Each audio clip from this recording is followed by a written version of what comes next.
Ele tinha tudo, menos a garota que conheceu há anos.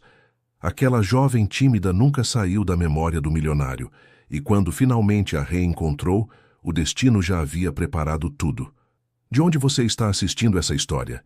Se inscreve no canal e deixa o like, porque o que acontece entre eles vai te fazer acreditar no amor de verdade. O buquê de jasmins brancos chegou num momento impossível. Estela estava em pé na cozinha do pequeno apartamento que dividia com a avó Dalva, as mãos cobertas de farinha de tapioca, preparando os bolos de rolo que vendia todas as sextas-feiras na feira de São Joaquim.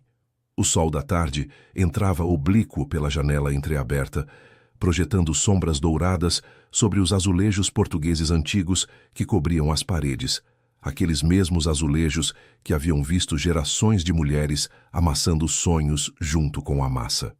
Quando abriu a porta, o entregador segurava flores tão perfeitas que pareciam irreais, pétalas imaculadas que capturavam a luz como se fossem feitas de seda e promessas. Com mãos trêmulas, Estela pegou o cartão que acompanhava o buquê. As letras negras sobre papel cor de marfim diziam simplesmente: "Nunca esqueci o sabor daquele dia." Seu coração parou um instante antes de começar a bater com uma intensidade que a deixou sem fôlego.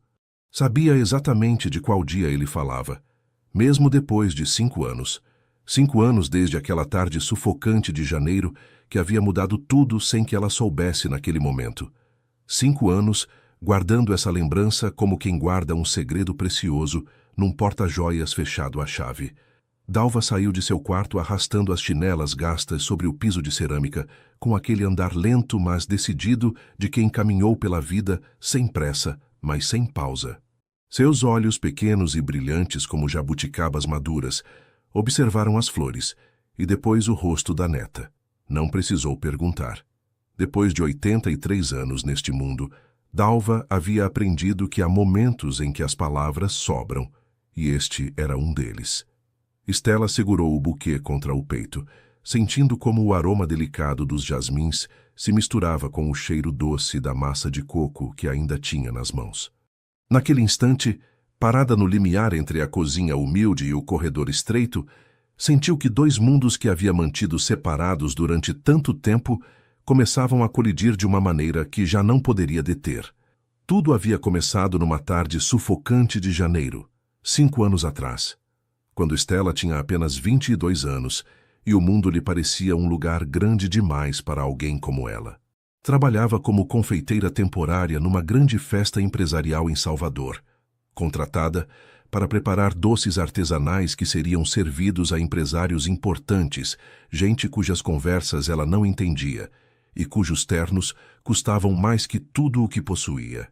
Era tímida até o ponto da dor.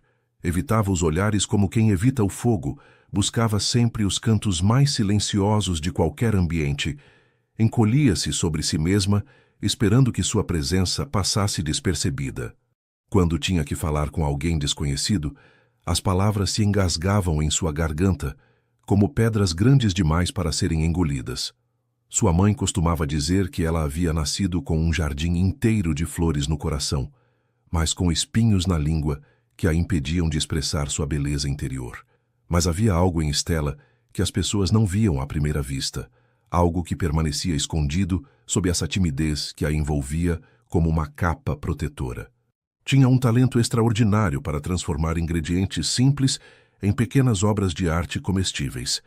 Cada doce que criava era uma história sem palavras, uma emoção cristalizada em açúcar e especiarias. Levantava-se às 4 da manhã para aperfeiçoar receitas, ajustando as proporções com a precisão de um relojoeiro, provando e voltando a provar até que o sabor fosse exatamente o que seu coração havia imaginado. Naquela tarde da festa empresarial, o calor era tão intenso que o ar parecia vibrar sobre o pavimento. Estela havia chegado ao local 3 horas antes dos convidados, carregando suas próprias bandejas embrulhadas em panos de algodão branco. Montou sua pequena estação num canto do terraço, sob a sombra de uma mangueira centenária, cujas folhas sussurravam segredos ao vento quente. Dispôs cuidadosamente cada doce, como se estivesse criando um mosaico.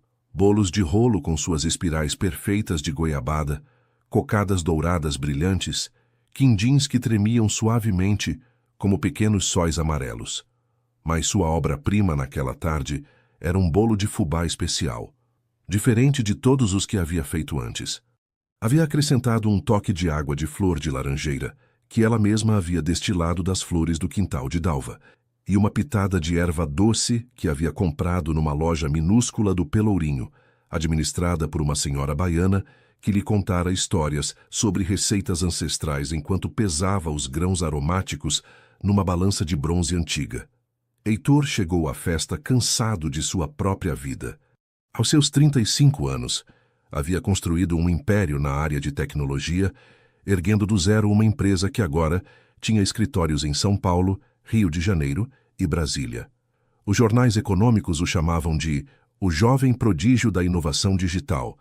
As revistas de negócios publicavam entrevistas onde ele falava de estratégias e projeções de crescimento. Mas ninguém perguntava nunca como se sentia quando chegava em casa. E o silêncio dos cômodos vazios lhe lembrava que havia conquistado o mundo, mas perdido algo que nem sabia como nomear. Estava rodeado de bajuladores que riam alto demais ante seus comentários mais banais, de sócios que o viam como uma máquina de fazer dinheiro, de mulheres interessadas mais em sua conta bancária que nas cicatrizes que carregava na alma. Havia aprendido a sorrir no momento preciso, a apertar mãos com a firmeza exata, a dizer o que as pessoas esperavam ouvir, mas por dentro sentia um vazio que nenhuma conquista financeira conseguia preencher. Aproximou-se da mesa de doces sem expectativas reais, simplesmente porque precisava se afastar por um momento de uma conversa sobre rendimentos trimestrais que estava lhe provocando dor de cabeça. Pegou um pedaço do bolo de fubá sem prestar muita atenção, levando-o à boca, enquanto sua mente ainda divagava por planilhas de balanço e projeções de mercado. E então aconteceu. O sabor explodiu em sua boca com uma complexidade que o deixou paralisado. Não era apenas o equilíbrio perfeito entre o fubá e o açúcar, nem a textura que se desmanchava exatamente no ponto certo. Era algo mais, algo que não podia explicar com lógica ou razão. A água de flor de laranjeira despertou uma lembrança que acreditava enterrada. Sua mãe na cozinha da antiga casa em Olinda, antes que tudo mudasse, antes que o dinheiro convertesse sua família em estranhos elegantes. A erva doce acrescentava uma nota que falava de aventura e possibilidades, de mundos por descobrir. Fechou os olhos e, por um momento, o barulho da festa desapareceu. Só existia esse sabor, essa memória, essa sensação de ter encontrado algo que nem sabia que estava procurando. Quando abriu os olhos, perguntou com uma urgência que surpreendeu quem o conhecia. Quem fez isso? Mas Estela já havia partido, escapando pela porta de serviço como uma sombra, deixando para trás apenas seus doces e um cartão de visita amassado com um número de telefone antigo escrito à mão com caneta azul desbotada. Heitor guardou aquele cartão amassado no bolso interno de sua jaqueta, junto ao coração, como quem guarda um mapa para um tesouro cuja existência ainda precisa confirmar.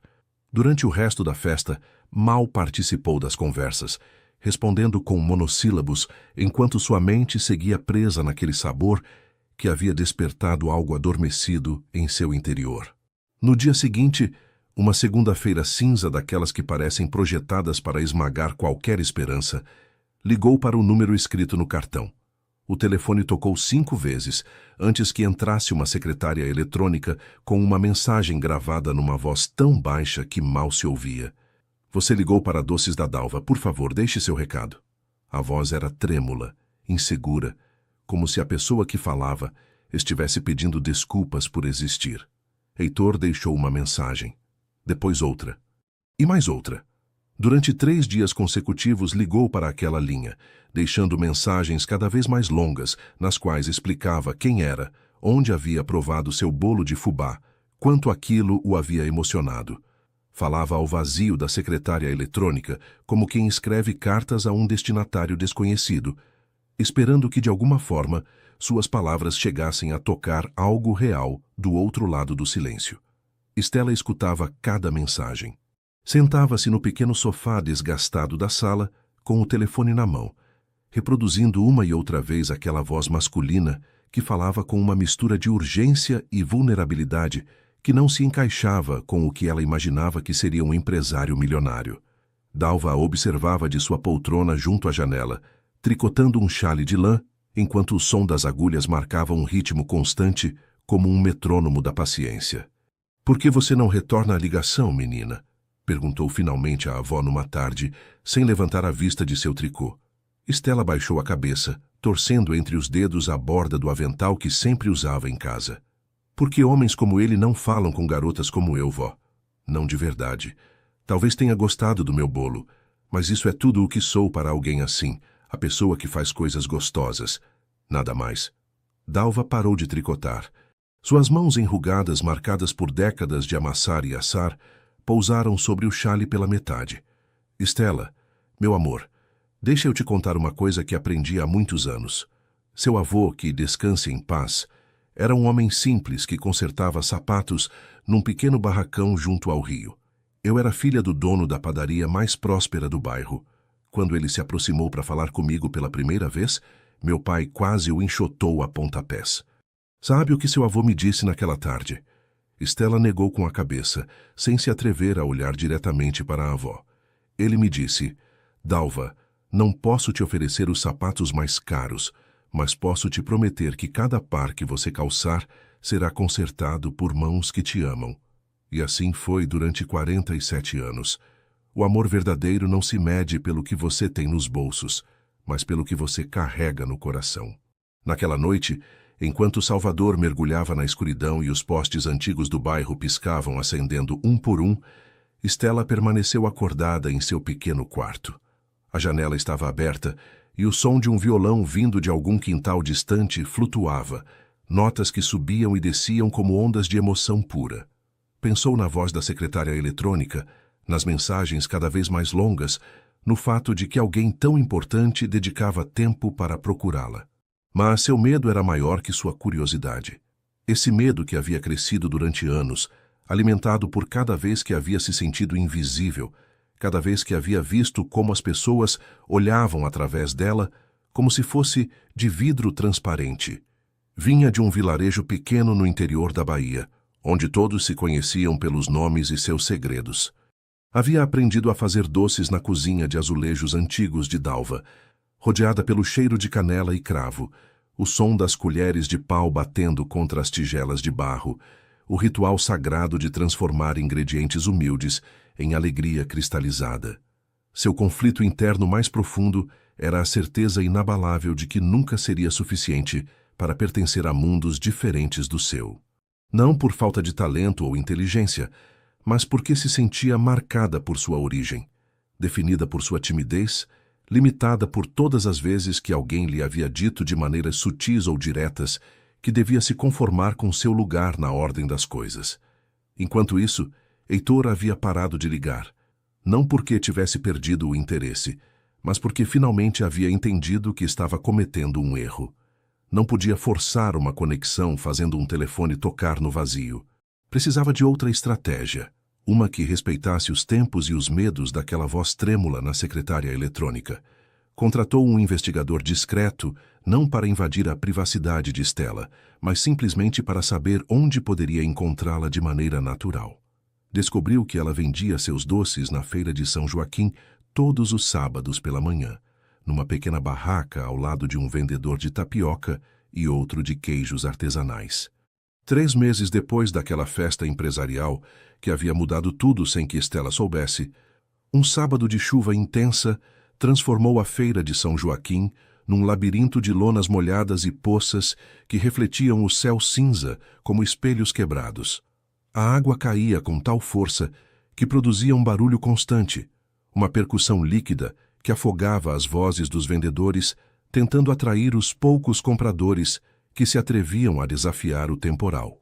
Estela estava considerando seriamente fechar sua barraca e voltar para casa. Havia vendido apenas 3 fatias de bolo de macaxeira e 2 pacotes de beijinhos. O dia tinha sido um desastre comercial, e ela já estava calculando mentalmente quanto dinheiro havia perdido em ingredientes que agora teria que jogar fora. ou doar porque não resistiriam até o próximo sábado. Usava uma jaqueta velha da avó, grande demais para seu corpo miúdo, que cheirava a naftalina e lembranças. Seu cabelo escuro estava preso numa trança desfeita, alguns fios rebeldes grudados em seu rosto molhado. Não usava maquiagem porque nunca usava, e de qualquer forma, a chuva teria apagado.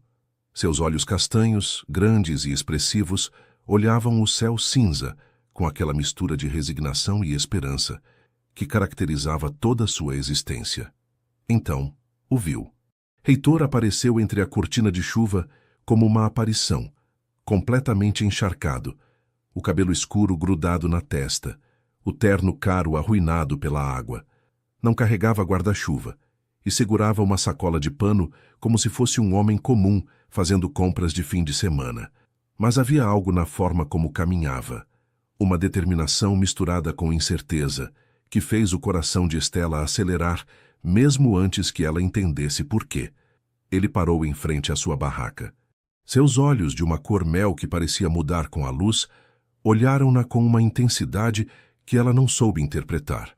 Por um momento, nenhum dos dois falou.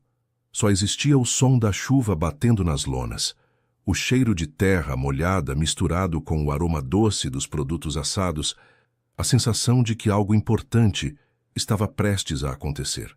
Um pedaço de bolo de macaxeira, por favor, disse ele finalmente, com uma voz mais suave do que Stella havia imaginado ao ouvir suas mensagens na secretária eletrônica.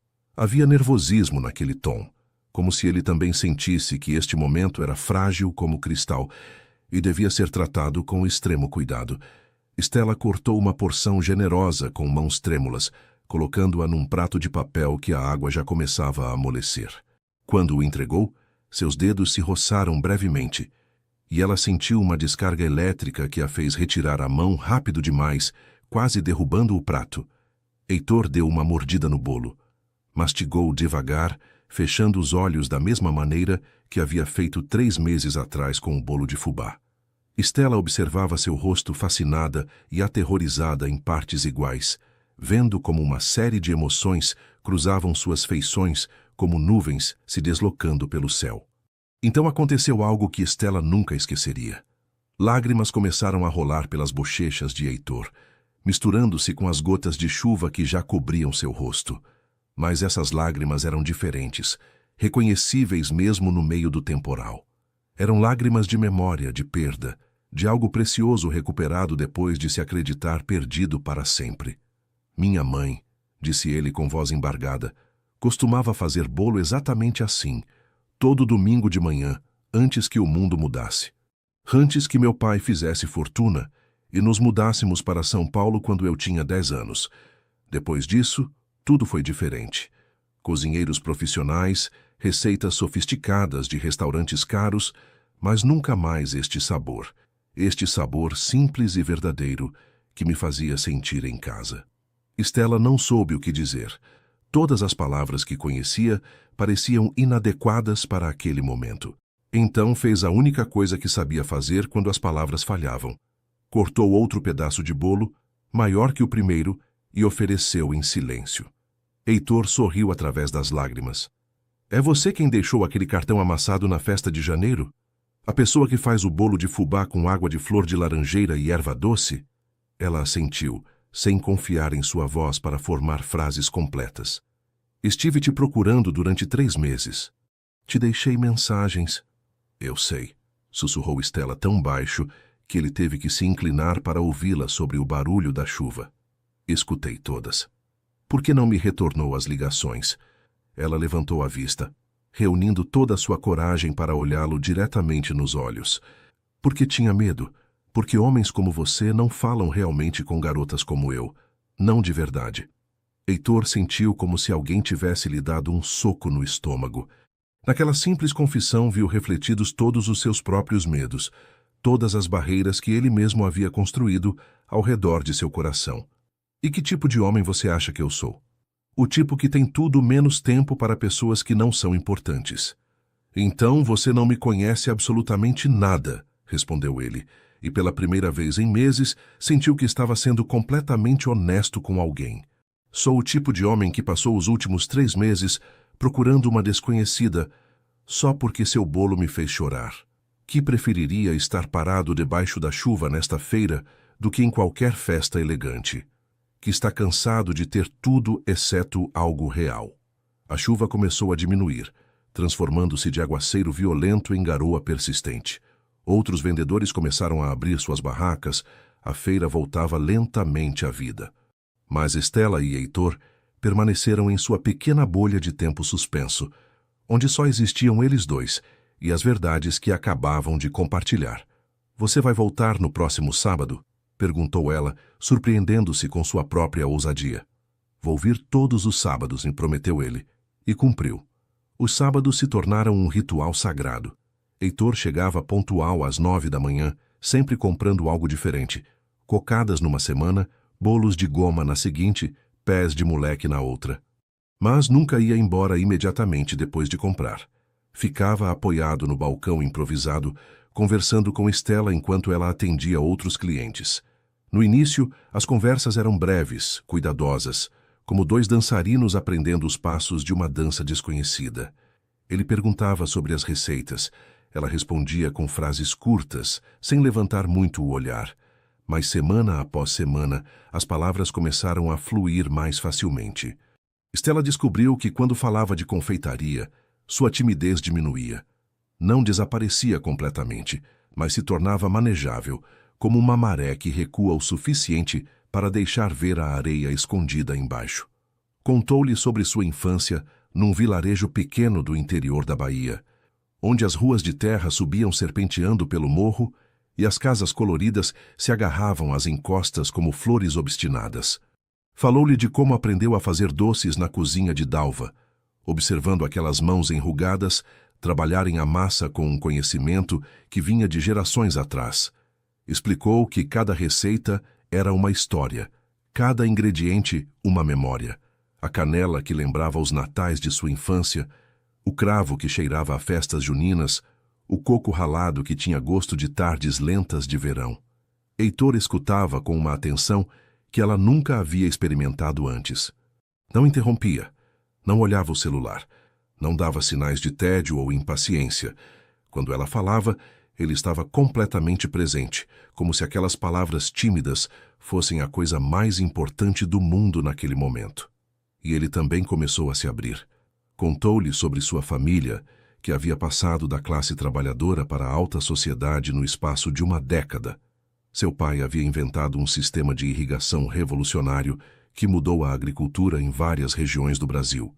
De repente tinham dinheiro, muito dinheiro. E com o dinheiro veio a mudança para São Paulo, para uma mansão num bairro onde todos se chamavam por sobrenomes e jogavam tênis nos domingos. "Perdi algo naquela transição", confessou uma manhã, enquanto provava um pedaço de bolo de milho com goiabada. "Perdi a sensação de pertencer a algo real. No meu antigo bairro de Olinda, os vizinhos se cumprimentavam pela manhã, compartilhavam o que tinham, se preocupavam uns com os outros. Em São Paulo, nossos vizinhos eram estranhos educados que sorriam sem calor e falavam de investimentos e propriedades." "E sua mãe?" perguntou Estela, lembrando como ele havia chorado ao provar o bolo de macaxeira. Heitor ficou em silêncio por um momento, seu olhar perdido em algum ponto distante. "Minha mãe nunca se adaptou realmente. Continuou sendo a mesma mulher simples que assava todos os domingos, que preferia conversas sinceras a eventos sociais. Mas a mudança de vida a isolou. Morreu quando eu tinha 23 anos, um aneurisma cerebral que ninguém previu, e me deixou com a certeza de que havia coisas na vida que nenhuma quantidade de dinheiro podia comprar ou recuperar." Estela estendeu a mão e, pela primeira vez, tocou a dele deliberadamente. Foi um gesto pequeno, seus dedos descansando brevemente sobre os de Heitor, mas carregado com um significado que as palavras não podiam expressar. Naquele contato havia compreensão, compaixão e o começo de algo que nenhum dos dois se atrevia ainda a nomear. As semanas se transformaram em meses. Heitor aprendeu detalhes sobre Estela que revelavam a complexidade escondida sob sua timidez. Descobriu que ela se levantava às 4 da madrugada, não só para preparar os doces, mas porque gostava daquelas horas silenciosas antes do amanhecer, quando o mundo ainda dormia e ela podia conversar baixinho com Dalva enquanto trabalhavam juntas na cozinha. Aprendeu que tinha um caderno cheio de receitas escritas à mão com caneta azul, algumas herdadas de sua bisavó, outras inventadas durante noites de insônia, quando uma ideia a acordava com urgência. Viu-a lidar com clientes difíceis. Observou como sua timidez se manifestava na forma como baixava os ombros quando alguém lhe falava com um tom brusco, como suas mãos tremiam ligeiramente quando tinha que dar o troco. Mas também notou sua determinação silenciosa, a forma como nunca comprometia a qualidade de seus produtos, mesmo quando isso significava perder dinheiro. Sua generosidade ao presentear doces às crianças do bairro, que se aproximavam com olhos ansiosos, mas bolsos vazios. Stella, por sua parte, descobriu camadas em Heitor que desmentiam a imagem do empresário frio e calculista. Viu como tratava com respeito todos na feira, desde o vendedor de peixe que gritava suas ofertas até a senhora idosa que vendia flores silvestres. Notou que nunca falava de seu dinheiro ou suas conquistas, a menos que ela perguntasse diretamente, que preferia escutar antes que falar, que havia uma tristeza persistente em seus olhos que nenhuma quantidade de sucesso profissional parecia poder apagar.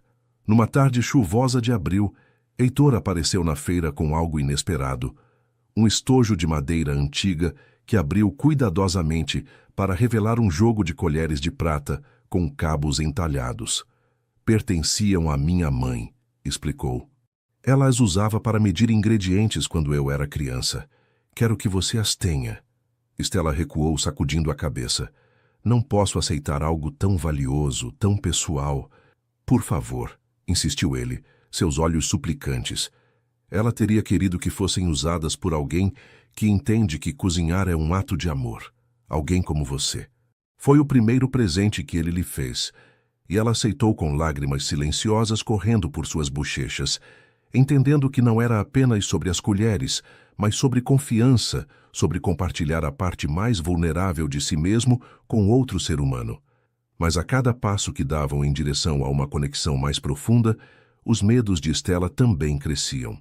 Uma noite depois de um sábado particularmente bonito na feira, onde haviam rido juntos até doer o estômago, ela sentou em seu quartinho e escreveu em seu diário com letra trêmula. Cada vez que me aproximo mais dele, sinto que estou construindo um castelo na areia. O que vai acontecer quando a maré de seu mundo verdadeiro vier arrasar com esta ilusão? Como posso pertencer a alguém que vive num universo tão diferente do meu? O primeiro obstáculo real chegou na forma de uma proposta bem intencionada, mas devastadora. Era um sábado de início de junho. Salvador havia se vestido com suas bandeiras juninas, transformando as ruas em rios de cores vibrantes e cheiro de milho assado. A feira de São Joaquim brilhava com decorações de papel crepom e pequenos balões pendurados. Stella havia preparado doces especiais para a temporada: bolos de milho polvilhados com açúcar de confeiteiro, paçocas artesanais embrulhadas em papel de seda, cocadas de todos os tipos que exalavam um aroma embriagador. Heitor chegou mais cedo que de costume, trazendo 2 cafés fumegantes de uma cafeteria próxima. Haviam se tornado confortáveis um com o outro de uma maneira que assustava e emocionava Stella em igual medida. Já não precisavam preencher cada silêncio com palavras.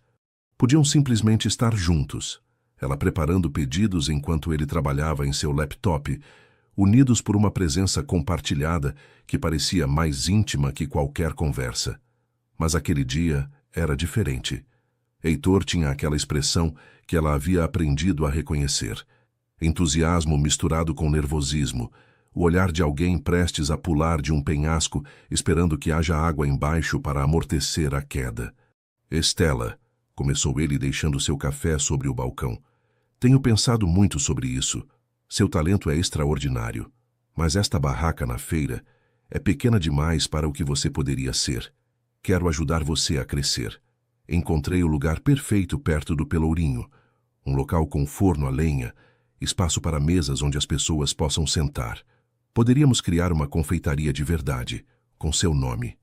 Eu cobriria todas as despesas iniciais, a reforma, o equipamento. Stella sentiu como se o chão se movesse sob seus pés. Olhou para Heitor e viu a sinceridade em seu rosto, a genuína crença de que estava oferecendo algo maravilhoso. Mas, ao mesmo tempo, sentiu algo mais, um pânico visceral que apertava seu peito até tornar difícil respirar. Não, disse ela mais bruscamente do que pretendia. A palavra saiu como um tiro, cortante e final. O sorriso de Heitor congelou. Não? Stella, esta é uma oportunidade incrível. Você poderia parar de trabalhar nesta feira, ter seu próprio negócio de verdade. Este é meu negócio de verdade, interrompeu ela, sua voz tremendo, mas firme. Construí com minhas próprias mãos, com o dinheiro que ganhei vendendo doces de casa em casa. Cada centavo que gastei nesta barraca, ganhei sozinha. E preciso continuar assim. Por quê? Perguntou Heitor, genuinamente confuso. Por que você recusaria uma ajuda que poderia transformar sua vida? Stella fechou os olhos, tentando encontrar as palavras certas. Porque se eu aceitar seu dinheiro, sua ajuda, então tudo que eu conseguir depois não será realmente meu, será seu. E eu preciso saber que posso fazer isso sozinha. Preciso me provar que sou capaz. Isso não é sobre provar nada. É sobre ser prática. Por que tornar as coisas mais difíceis quando não é necessário? Porque as coisas fáceis não me ensinam nada sobre quem eu realmente sou, respondeu ela, seus olhos finalmente encontrando os dele. E porque tenho medo de que se eu aceitar sua ajuda agora, amanhã aceitarei outra coisa, e depois outra, até que acorde um dia e descubra que me perdi no processo de me tornar quem você acha que eu deveria ser. Heitor recuou, como se tivesse sido golpeado. É isso que você pensa de mim? Que eu tentaria mudar você. Não sei o que penso, admitiu Stella, lágrimas ameaçando transbordar. Só sei que isso é importante para mim de uma maneira que talvez você não possa entender. O silêncio entre eles era denso, carregado com todas as palavras que não estavam dizendo. Outros vendedores da feira olhavam discretamente em sua direção, sentindo a tensão que emanava daquela pequena barraca de doces. Finalmente, Heitor recolheu seu laptop e seu café, ambos movimentos mecânicos e tensos. Entendo, disse com uma voz que deixava claro que não entendia absolutamente nada. Não vou mais oferecer ajuda. Foi embora sem olhar para trás, deixando Stella sozinha com seus doces juninos e uma dor no peito que nenhuma quantidade de açúcar poderia adoçar. Naquela noite, Stella chorou até ficar sem lágrimas. Dalva sentou-se ao seu lado no pequeno sofá, acariciando seu cabelo como quando era criança e tinha pesadelos. Não disse nada durante muito tempo, simplesmente esteve presente enquanto sua neta esvaziava seu coração em soluços que saíam de um lugar tão profundo que pareciam arrancar pedaços de sua alma. Fiz errado, vó, sussurrou finalmente Stella, sua voz rouca. Deveria ter aceitado? Dalva pensou cuidadosamente antes de responder. Não há resposta certa ou errada, meu amor. Só há o que você precisa para se sentir inteira. Mas deixa eu te perguntar uma coisa. Você recusou a oferta porque realmente acredita que precisa fazer isso sozinha? Ou porque tem medo de se aproximar demais de alguém que poderia te machucar? Stella não tinha resposta para essa pergunta. 2 semanas se passaram, 2 sábados sem Heitor na feira. Stella se surpreendeu procurando-o constantemente entre a multidão. Seu coração dando um pulo cada vez que via um homem alto com cabelo escuro, só para se decepcionar quando descobria ser um estranho. Os doces tinham gosto diferente. Não literalmente. As receitas eram exatamente as mesmas, mas para Stella tudo tinha um sabor amargo que não conseguia tirar. Cada bolo de macaxeira lembrava o dia em que se conheceram debaixo da chuva. Cada bolo de fubá evocava aquela primeira festa onde, sem saber, havia mudado a vida de alguém com uma simples sobremesa. Dalva observava sua neta com preocupação crescente. Stella comia pouco, dormia menos e havia uma tristeza em seus olhos que nenhum sorriso forçado podia esconder. Uma noite, enquanto preparavam a massa para os bolos de goma, a anciã decidiu que era hora de uma conversa difícil. Stella, você conhece a história de como conheci seu avô? Perguntou, suas mãos enrugadas trabalhando a massa com movimentos que havia repetido milhares de vezes. Você já me contou antes, vó, respondeu Stella sem muito entusiasmo. Mas nunca te contei toda a verdade. Dalva parou olhando fixamente a massa, como se pudesse ver o passado refletido nela. Seu avô não era apenas um sapateiro pobre.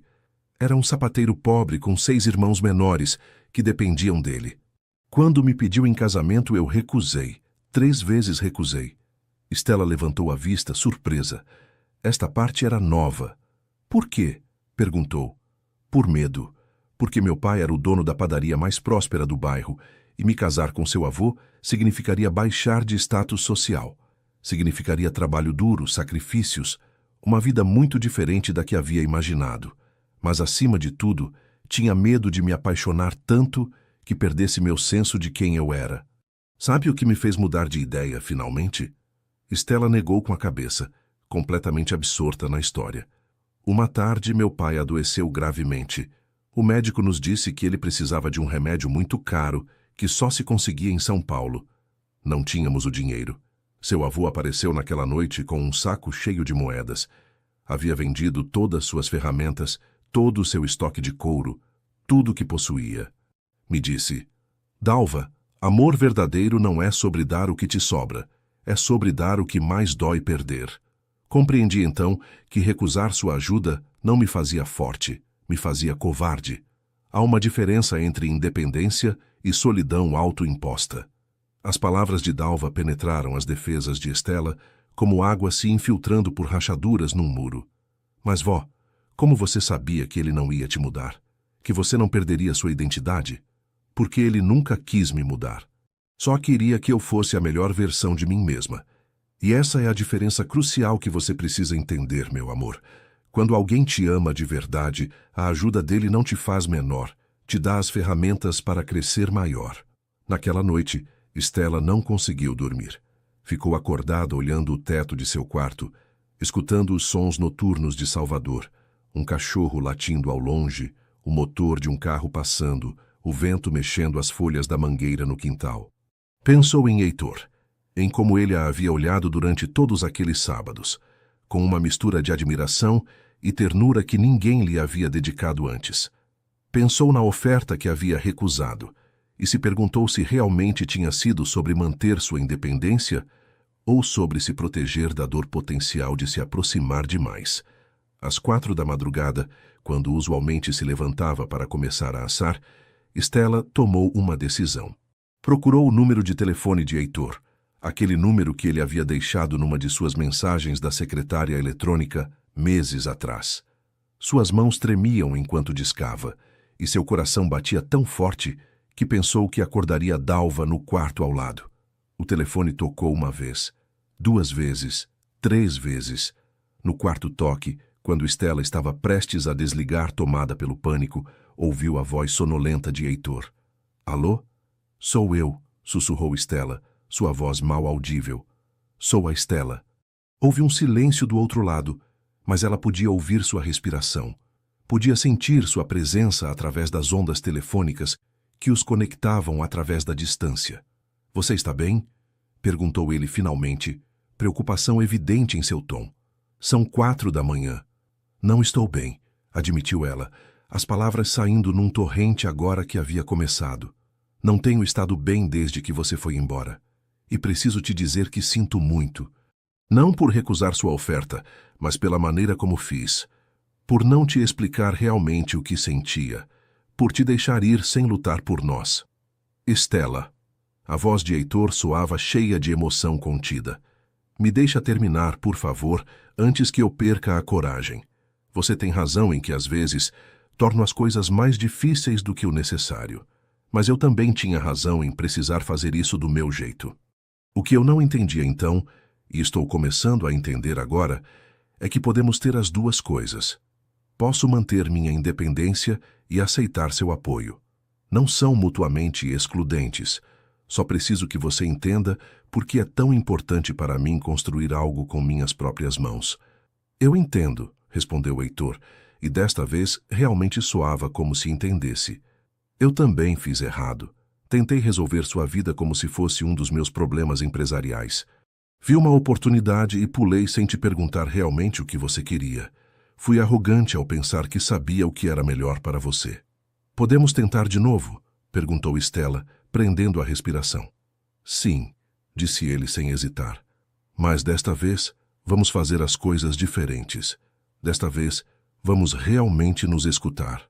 No dia seguinte, quando o sol mal começava a pintar o céu de rosa e laranja, Heitor apareceu no apartamento de Estela e Dalva. Levava um avental e uma expressão determinada.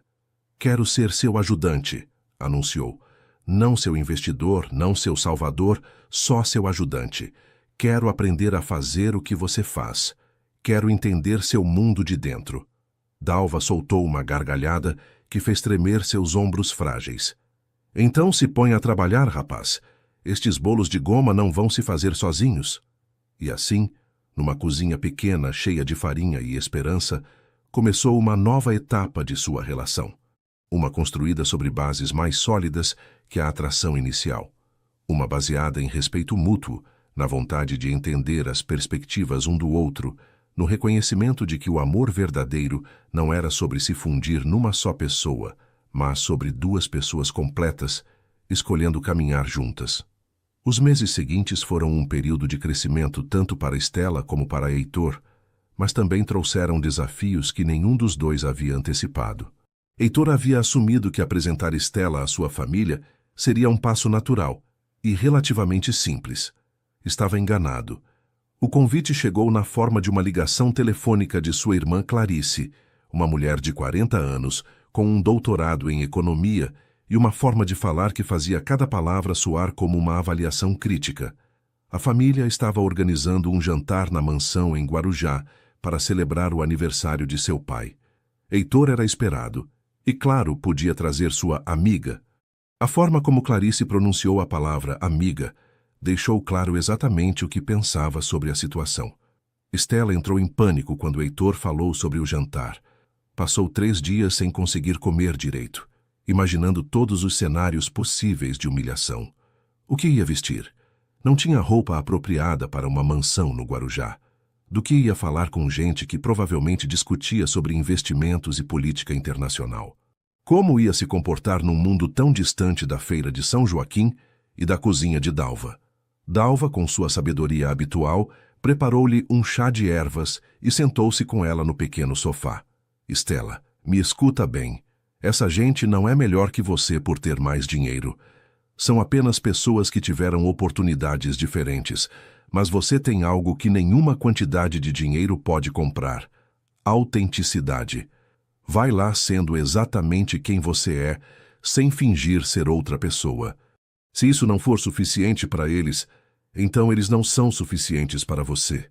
A viagem para o Guarujá foi tensa. Heitor dirigia seu Mercedes preto, enquanto Estela olhava pela janela, vendo como a paisagem mudava das ruas familiares de Salvador para a opulência costeira do Guarujá.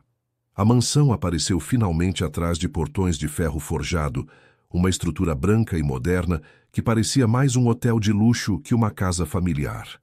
A família de Heitor estava reunida no terraço, um espaço impressionante, com fontes de mármore, jasmins subindo pelas paredes brancas, e móveis de exterior que provavelmente custavam mais que tudo o que Estela possuía. Seu pai, seu Álvaro, era um homem de 70 anos com cabelo completamente branco e uma presença que enchia qualquer cômodo. Sua madrasta, Eleonora, era uma mulher elegante e fria que olhava Estela como um biólogo observaria um espécime interessante sob o microscópio. Mas foi Clarice quem mais incomodou Estela. A irmã de Heitor a cumprimentou com um sorriso que não alcançava seus olhos e procedeu a fazer-lhe perguntas que soavam casuais, mas eram projetadas para expor as diferenças entre seus mundos. Então, Estela, Heitor nos conta que você faz doces. Estudou confeitaria em alguma escola reconhecida? Não, aprendi com minha avó em casa, respondeu Estela, sentindo como ruborizavam suas bochechas. Que encantador, tão tradicional. E suponho que trabalhe em algum estabelecimento conhecido? Tenho uma barraca na feira de São Joaquim. Ah, a palavra foi pronunciada com tanto julgamento condensado que Estela sentiu como se encolhesse fisicamente. A feira. Que pitoresco! O jantar foi uma tortura educada. Estela sentou-se entre Heitor e um primo distante que ignorou completamente sua presença, mantendo uma conversa exclusivamente com sua irmã sobre suas últimas férias nos Alpes suíços. A louça era de porcelana fina. Havia mais talheres do que Stella sabia usar. E cada prato vinha acompanhado de uma explicação detalhada do chefe particular sobre os ingredientes orgânicos e de procedência local. Quando trouxeram a sobremesa, uma criação elaborada de chocolate e framboesa com decorações de ouro comestível, Clarice não pôde resistir a outro comentário. É da melhor confeitaria de São Paulo. O chefe estudou em Paris. Suponho que isso é bem diferente do que você faz, Stella. Algo dentro de Stella se quebrou, ou talvez foi algo que finalmente se fortaleceu o suficiente para resistir. Olhou diretamente para Clarice e disse com uma voz mais firme do que se sentia: é muito bonito visualmente, mas se me permite ser honesta, está doce demais. A framboesa perde completamente sua acidez natural, que é o que deveria balancear o chocolate. E o ouro comestível não acrescenta sabor nenhum, só ostentação. O silêncio na mesa foi absoluto. Todos a olhavam com expressões que iam desde o choque até a diversão mal contida. Heitor tinha um sorriso enorme em seu rosto. Clarice recuperou a compostura primeiro. Bom, pelo menos você tem opiniões fortes. Tenho conhecimento, corrigiu Stella, surpreendendo-se com sua própria audácia. Há uma diferença entre fazer algo que pareça impressionante e fazer algo que tenha sabor genuinamente bom. Uma pode se aprender em qualquer escola cara. A outra requer entender os ingredientes num nível mais profundo. Seu Álvaro, que havia estado em silêncio durante a maior parte do jantar, soltou uma risada profunda que ressoou pelo terraço. Eu gosto dessa moça, Heitor. Ela tem fibra. Mas o dano estava feito. O resto da noite foi educadamente frio. Quando finalmente se despediram e voltaram ao carro, Stella desmoronou. As lágrimas que havia estado contendo durante horas finalmente fluíram livremente. Eles não gostam de mim, soluçou. Nunca vou me encaixar no seu mundo. Você deveria estar com alguém da sua classe. Alguém que saiba que garfo usar e que não passe vergonha criticando a sobremesa do chefe de São Paulo. Heitor parou o carro no acostamento da estrada, pegou o rosto de Stella entre suas mãos e a obrigou a olhá-lo. Me escuta muito bem. Esse não é meu mundo. É o mundo em que cresci, mas não é quem eu sou. Meu mundo é você, aquela cozinha pequena com a Dalva à feira de São Joaquim.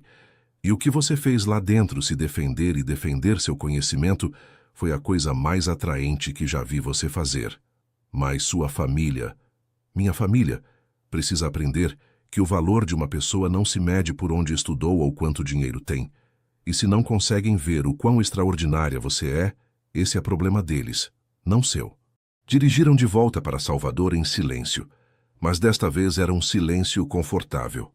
Stella encostou a cabeça na janela, vendo as luzes da rodovia piscarem como estrelas terrestres, processando algo importante. Não precisava mudar para se encaixar no mundo de Heitor.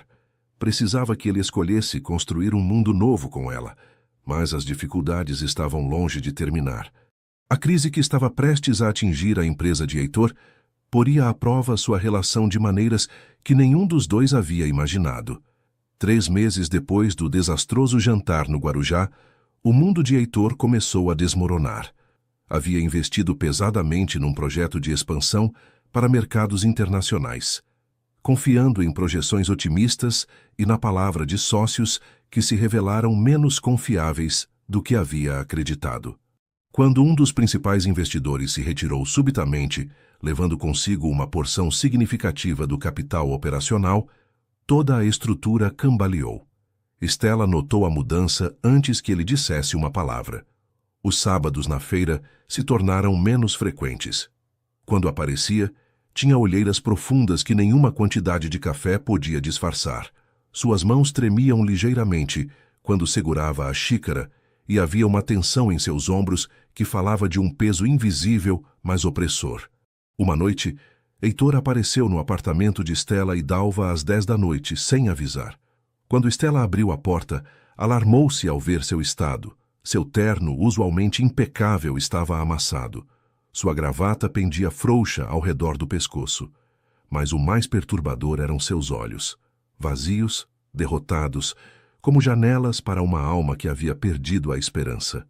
"Posso entrar?" perguntou com uma voz que soava estranha, apagada. Estela o guiou até o sofá. Dalva, que estivera tricotando em sua poltrona habitual, avaliou a situação com um só olhar e discretamente se retirou para seu quarto, deixando-os sozinhos. Durante quase uma hora, Heitor não falou. Simplesmente sentou-se ali, olhando o vazio, enquanto Estela segurava sua mão e esperava. Ela havia aprendido com Dalva que às vezes o melhor consolo é simplesmente estar presente, ser um porto seguro no meio da tempestade. Finalmente as palavras começaram a sair, primeiro lentamente, depois num torrente imparável. Contou-lhe sobre o investidor que havia se retirado, sobre os empréstimos que agora pareciam impagáveis, sobre os 200 funcionários cujas famílias dependiam de salários que talvez não pudesse pagar no próximo mês. Falou-lhe sobre conselhos administrativos furiosos, advogados que ligavam a todas as horas, noites sem dormir, calculando e recalculando números que nunca somavam o suficiente. "Vou perder tudo", disse finalmente, sua voz se quebrando. "Tudo que construí durante 15 anos. E não é só o dinheiro, é a confiança das pessoas que acreditaram em mim. É a prova de que talvez nunca fui tão inteligente quanto todos pensavam. Talvez só tive sorte e agora a sorte acabou." Estela escutou cada palavra sem interromper. Quando ele finalmente parou, exausto por ter esvaziado sua alma, ela se levantou sem dizer nada e foi para a cozinha. 15 minutos depois voltou com uma bandeja. Omelete de batata ainda quente, suco de maracujá numa tigela de cerâmica pintada à mão, pão fresco que havia preparado naquela manhã. "Come", ordenou gentilmente. "Não estou com fome. Não estou perguntando. Come." Havia algo em seu tom que não admitia discussão. Heitor pegou o garfo e começou a comer mecanicamente. Mas à medida que o sabor simples e reconfortante da omelete enchia sua boca, algo começou a mudar. A comida feita com amor tem uma forma de alcançar lugares que as palavras não podem. Quando terminou, Estela sentou-se de novo ao seu lado. "Lembra do que você me disse depois do jantar com sua família? Que eu não precisava me encaixar no seu mundo porque estávamos construindo nosso próprio mundo juntos. Pois bem, este é nosso mundo agora, não só quando as coisas vão bem, mas também quando tudo parece desmoronar. Não quero te arrastar comigo quando tudo desabar. E então é uma sorte que você não tenha escolha." Pegou seu rosto entre suas mãos, da mesma maneira que ele havia feito com ela no carro meses atrás. "Heitor, você me ensinou que sou mais forte do que pensava. Me mostrou que minha timidez não me define, que tenho voz e direito de usá-la. Agora me deixa te mostrar uma coisa. O fracasso também não te define. O que te define é como você responde quando as coisas ficam difíceis." "Não sei como fazer isso", admitiu ele, lágrimas finalmente derramando por suas bochechas. "Não sei como fracassar. Minha vida inteira fui o que tinha sucesso, o que resolvia problemas. Quem sou se não sou isso?" Estela contou-lhe algo que nunca havia compartilhado com ninguém, exceto Dalva. Quando tinha 17 anos, havia entrado num concurso regional de confeitaria, convencida de que ganharia. Havia trabalhado durante semanas num bolo elaborado, uma criação de 3 andares com decorações intrincadas. No dia do concurso, enquanto o transportava, tropeçou. O bolo se espatifou no chão, virando uma bagunça irreconhecível de massa e creme. "Chorei durante 3 dias", lembrou Estela. "Me senti a maior fracassada do mundo. Dalva me deixou chorar. Não tentou me consolar com mentiras sobre que não importava. Quando finalmente parei de chorar, me levou para a cozinha e me disse: 'Agora você sabe como se sente o fracasso.' Bom, porque só quem nunca tenta coisas difíceis nunca fracassa. O fracasso significa que você foi corajosa o suficiente para tentar algo que importava. E o que você fez?" "Fiz o bolo de novo. Me levou um ano inteiro reunir a coragem, mas finalmente fiz. Não para outro concurso, só para mim. Para me provar que podia me levantar depois de cair. E sabe, aquele segundo bolo foi melhor que o primeiro porque fiz sem ego, sem necessidade de provar nada para ninguém, além de mim mesma." Heitor olhou-a com uma mistura de espanto e amor. "Como você ficou tão sábia?" "Não sou sábia. Só tive boas mestras." Apontou para o quarto onde Dalva provavelmente não estava dormindo, mas escutando discretamente. E aprendi que a vida não é sobre nunca cair. É sobre aprender a cair com graça e se levantar com dignidade. Naquela noite, Heitor dormiu no pequeno sofá do apartamento, coberto com um cobertor tricotado à mão por Dalva. Estela ficou acordada em seu quarto, escutando sua respiração através da parede fina, sentindo o peso da responsabilidade que havia assumido. Estava assustada não só por ele, mas por eles. O que aconteceria se ele realmente perdesse tudo? Sua relação sobreviveria a essa prova? Mas uma parte dela, uma parte que havia crescido durante os últimos meses, sabia que o amor verdadeiro não era só estar juntos durante os bons momentos. Era escolher ficar quando tudo se tornava difícil. Os 3 meses seguintes foram os mais duros que qualquer um dos dois havia enfrentado. Heitor trabalhava 18 horas por dia, negociando com investidores, reestruturando dívidas, tomando decisões impossíveis sobre que partes do negócio salvar e quais sacrificar. Perdeu peso. Seu cabelo começou a mostrar fios brancos prematuros. Havia dias em que ela podia ver fisicamente como o estresse o estava consumindo. Estela fazia a única coisa que sabia fazer. Estava presente. Levava comida caseira para seu escritório em São Paulo, aparecendo sem avisar com potes cheios de guisados, que o obrigava a comer enquanto ela sentava em silêncio do outro lado da mesa, trabalhando em seu próprio laptop, onde desenhava novas receitas. Não tentava consertar seus problemas ou dar conselhos sobre um mundo empresarial que não entendia. Só lhe oferecia sua presença, sua constância, a certeza de que não estava sozinho nesta batalha.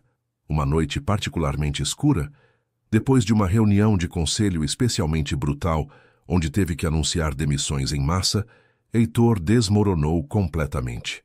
Ficou em seu escritório vazio, olhando pela janela as luzes de São Paulo, sentindo o peso de cada decisão que havia tomado, cada pessoa cuja vida havia afetado.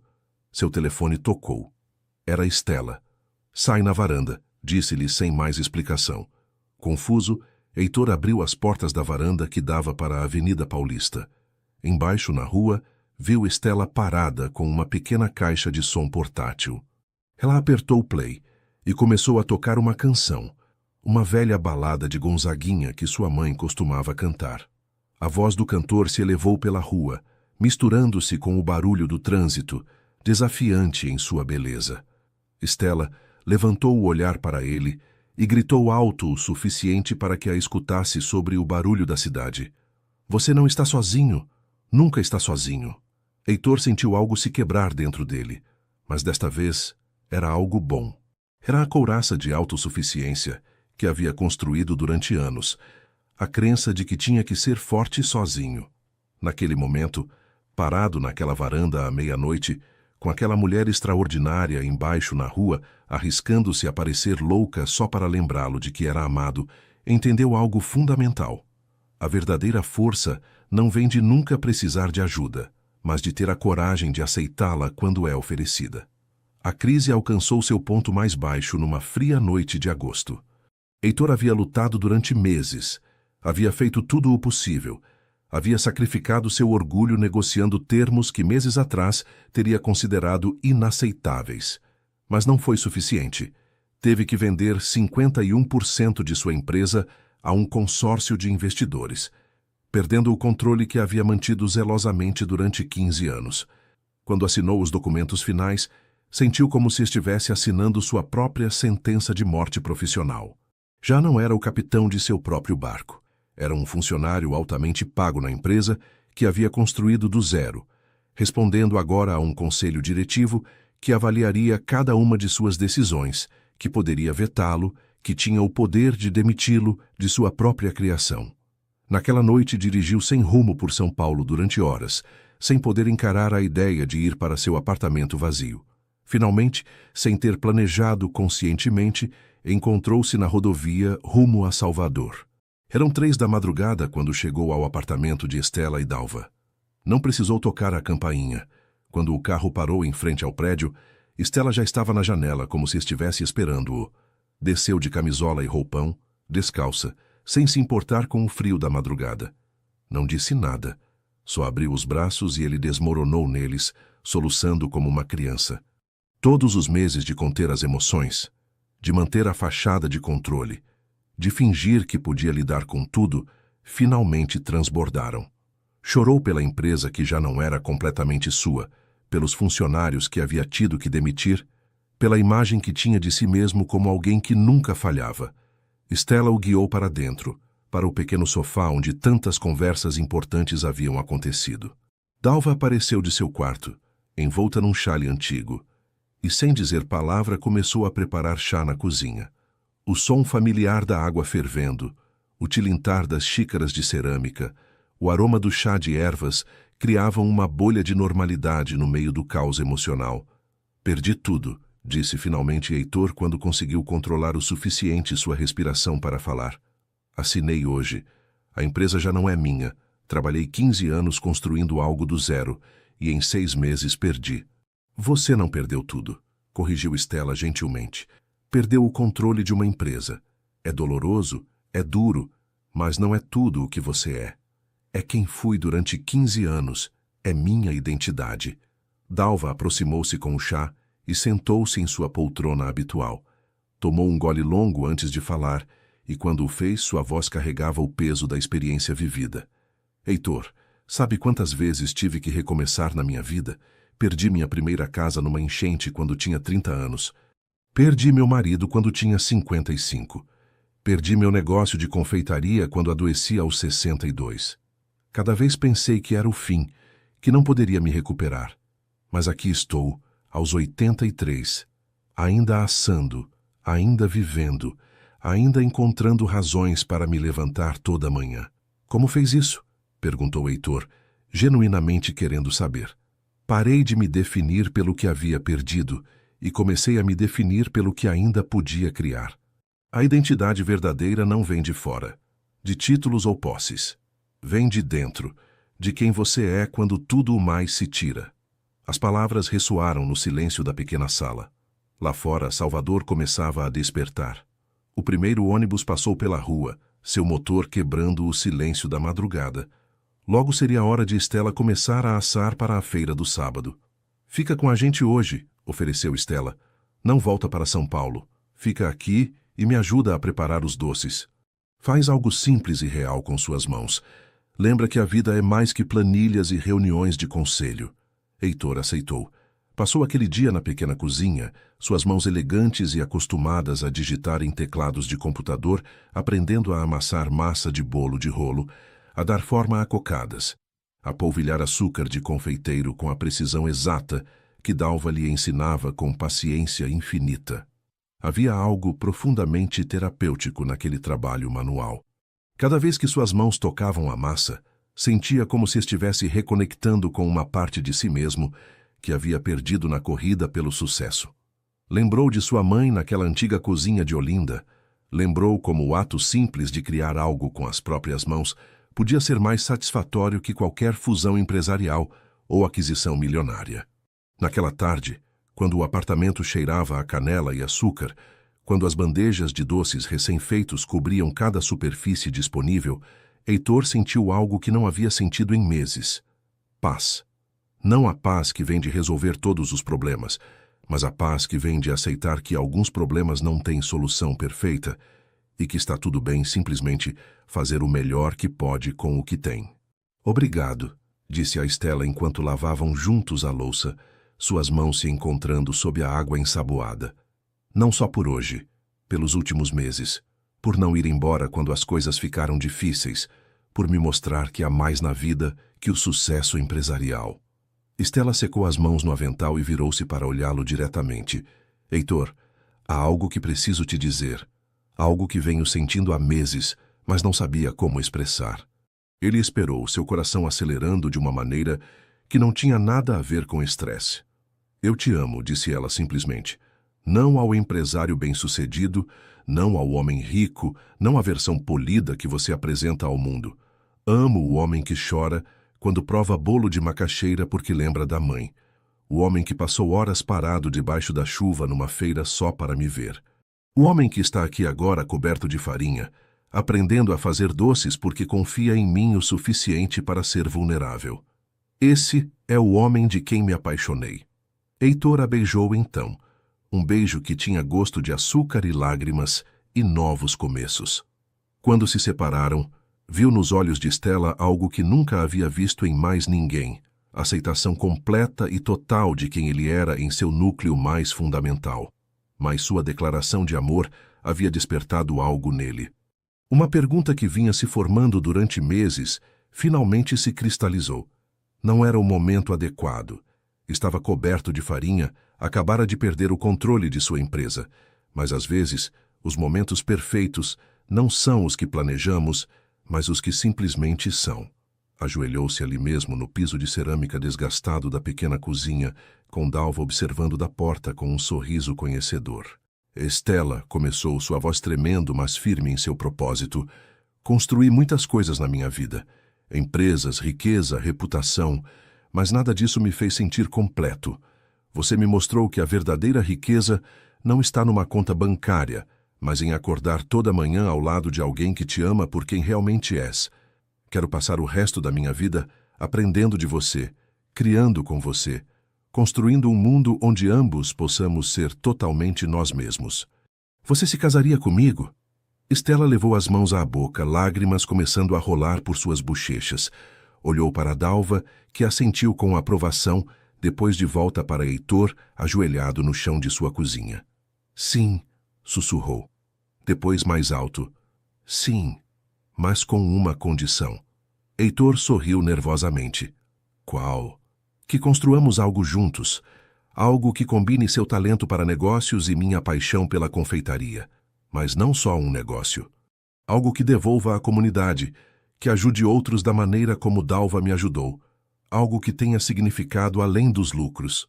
Heitor se levantou e a abraçou, sentindo como as peças de sua vida começavam a se reorganizar num padrão novo e melhor. Tenho algumas ideias sobre isso, disse. Mas primeiro vamos terminar estas cocadas. Acho que a Dalva está prestes a me dar bronca por te distrair do trabalho. Dalva riu, um som caloroso que encheu a cozinha.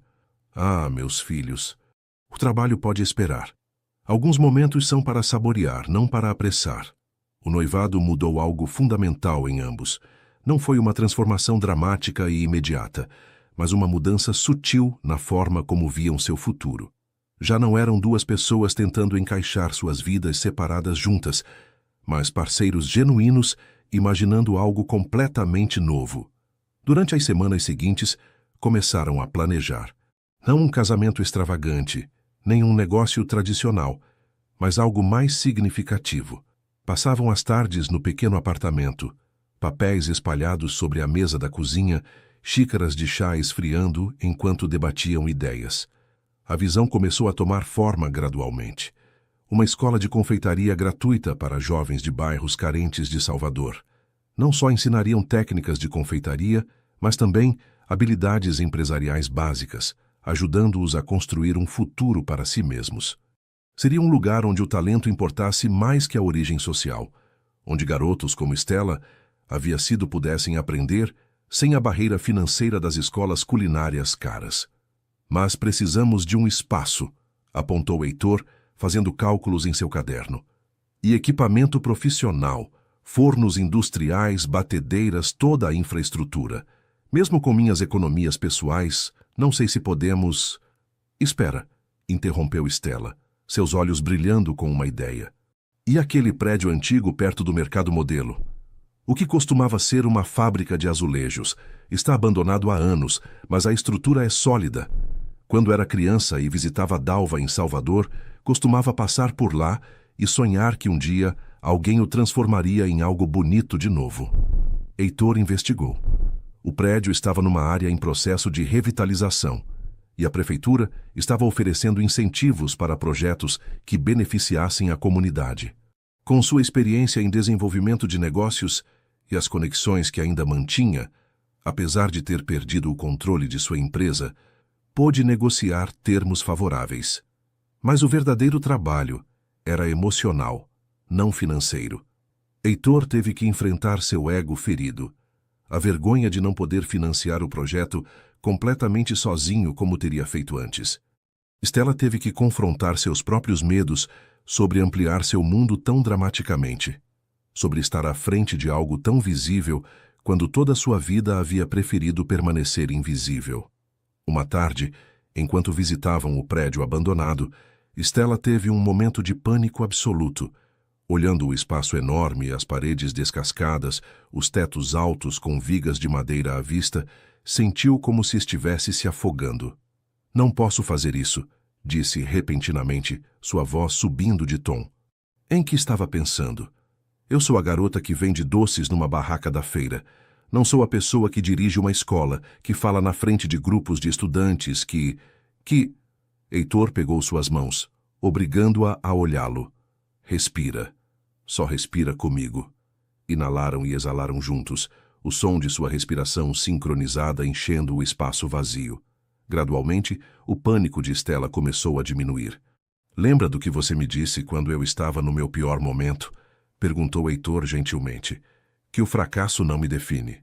Que o que importa é como respondo quando as coisas ficam difíceis. Pois bem, o medo também não te define. Todos temos medo quando fazemos algo que realmente importa. A coragem não é a ausência de medo, é agir apesar do medo. Mas você sabe como fazer isso. Você já construiu empresas antes. E vi como podem desmoronar também. A diferença desta vez é que não estou sozinho. Estamos juntos nisso. Você ensina a confeitaria, eu cuido do lado administrativo. Somos uma equipe, Stella. Suas forças compensam minhas fraquezas. E vice-versa. Dalva, que os havia acompanhado na visita, falou de onde estava sentada num banco de madeira que havia sobrevivido ao abandono do prédio. Stella, meu amor, deixa eu te contar uma coisa sobre este prédio. Quando era jovem, trabalhei aqui. Minha mãe era pintora de azulejos e eu a ajudava depois da escola. Era um lugar cheio de vida, de criatividade, de gente comum fazendo coisas extraordinárias com suas mãos.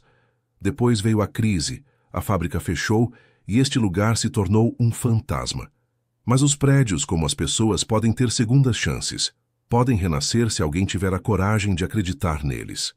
Stella olhou ao redor com novos olhos. Começou a imaginar não o que era, mas o que poderia ser.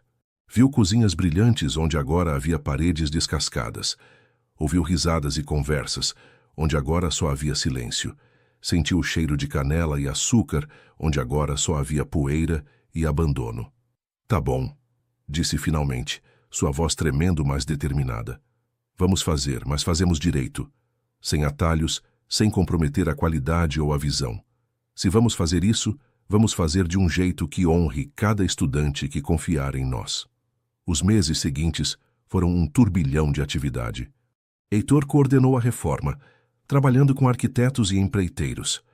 Stella desenvolveu o currículo, cada receita cuidadosamente selecionada, não só por seu valor técnico, mas pelas lições de vida que incorporava. Dalva se tornou consultora principal, aportando décadas de sabedoria sobre o ensino de confeitaria tradicional. Mas o momento mais significativo chegou quando começaram a recrutar estudantes. Colocaram anúncios em centros comunitários de bairros carentes, oferecendo um programa completamente gratuito de 6 meses. A resposta foi avassaladora. Centenas de jovens se candidataram, cada um com sua própria história de dificuldades e sonhos. Stella entrevistou pessoalmente cada candidato. Viu sua própria história refletida em muitos deles. O garoto de 16 anos cujo pai havia morrido e agora ajudava a sustentar os irmãos menores, a garota de 18 que havia abandonado a escola por bullying, mas tinha um talento natural para combinar sabores, o jovem de 20 anos que havia crescido num abrigo e buscava algo, qualquer coisa, que pudesse chamar de seu. Escolheram 30 estudantes para a primeira turma.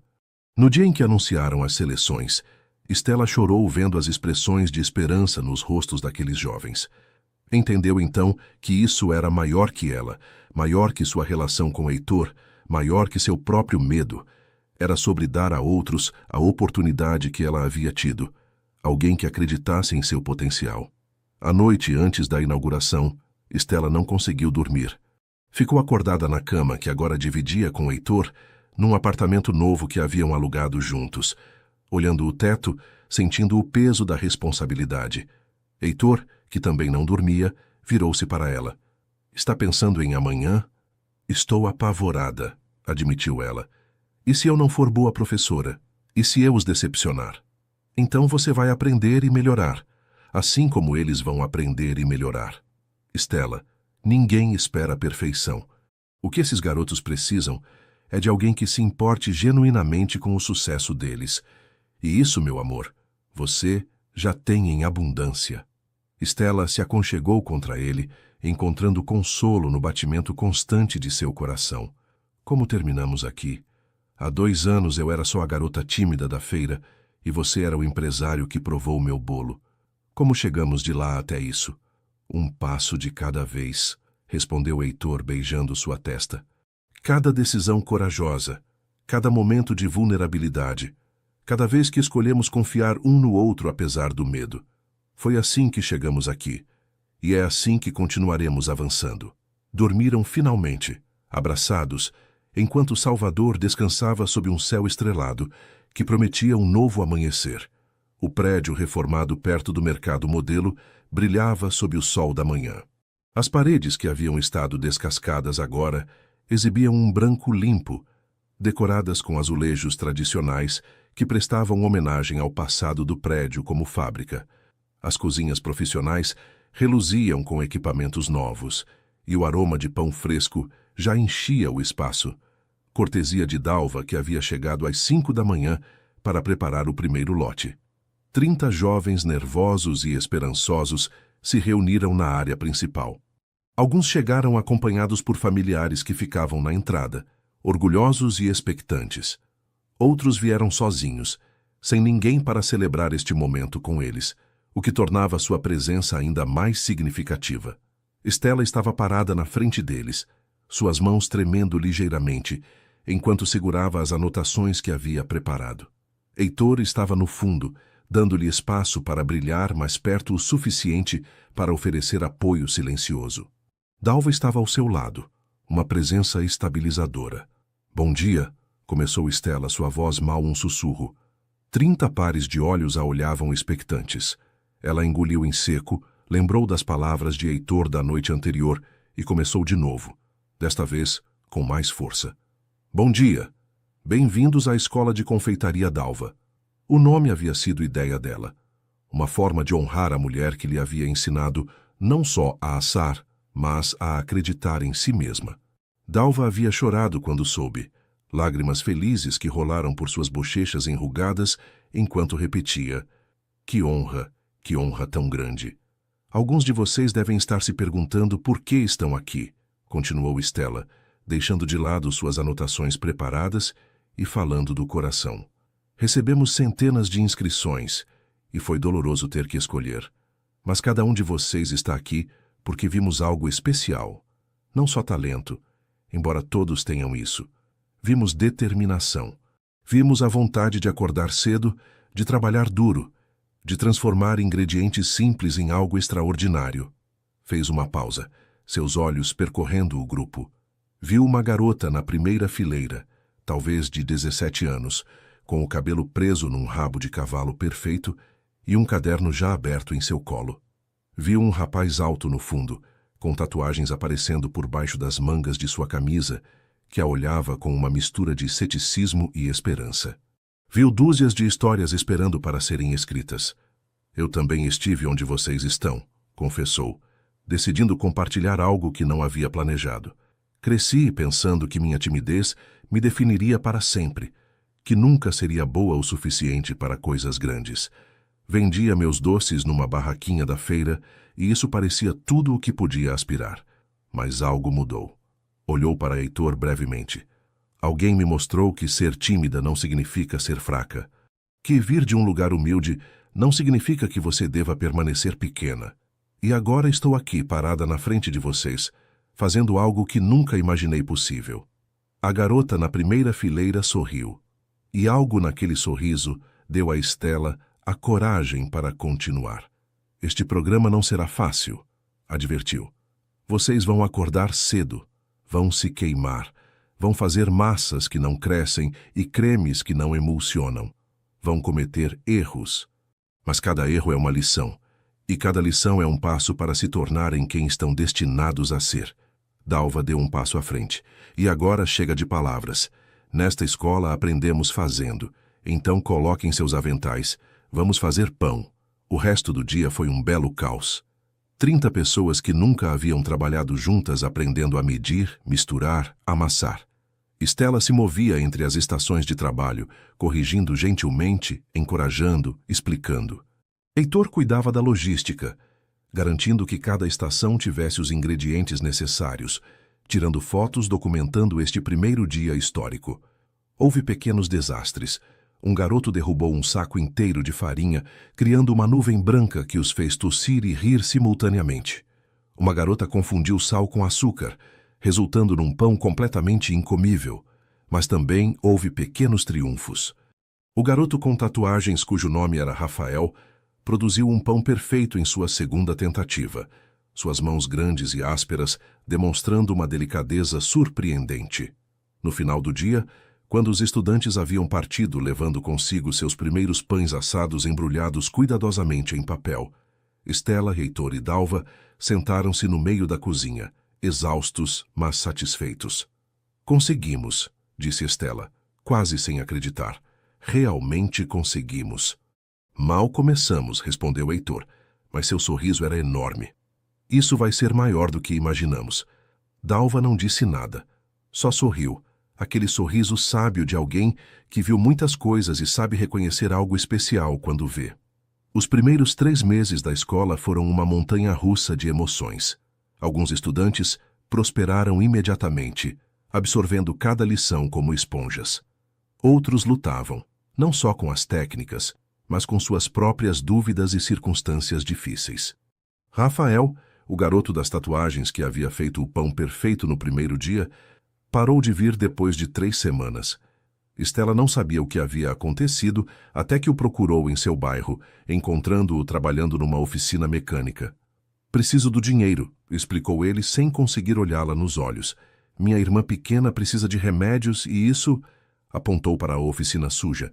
Isso paga as contas. Desculpa, professora Estela. De verdade queria continuar. Estela sentiu seu coração se partir. Viu em Rafael tantos jovens cujo talento era aprisionado pela necessidade econômica imediata. Naquela noite, falou com o Heitor sobre criar um programa de bolsas que incluiria uma pequena ajuda de custo mensal para estudantes em situações particularmente difíceis.